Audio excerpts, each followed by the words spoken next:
ini saya akan menjelaskan transisi dari PAUD menuju SD. Transisi PAUD menuju SD merupakan penyelarasan pembelajaran PAUD SD yang bertujuan agar peserta didik PAUD tidak perlu melakukan banyak penyesuaian saat berpindah menjadi peserta didik SD. Kesiapan sekolah merupakan tujuan PAUD yang sangat penting karena membawa dampak yang panjang bagi keberhasilan anak di masa depan. Transisi PAUD menuju SD merupakan hal yang belum disadari oleh orang tua, satuan PAUD maupun SD. Proses transisi PAUD SD akan berpengaruh terhadap keberhasilan, kesejahteraan, keterlibatan, dan sikap positif dari yang telah dibangun sejak PAUD. Pada proses ini, stimulasi sosial emosional, bahasa, fisik motorik, dan kognitif anak dilakukan secara berkesinambungan mulai dari PAUD hingga SD kelas rendah.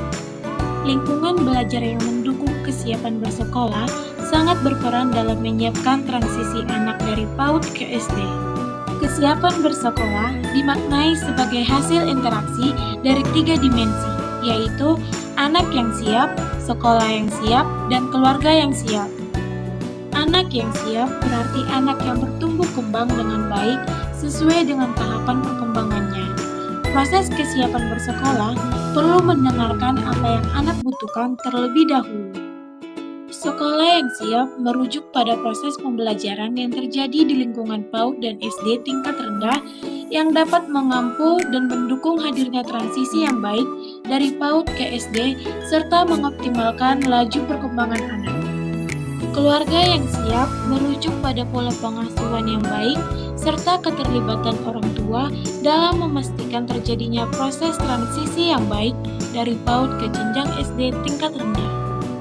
Keselarasan pendampingan anak antara sekolah dan rumah penting untuk diupayakan.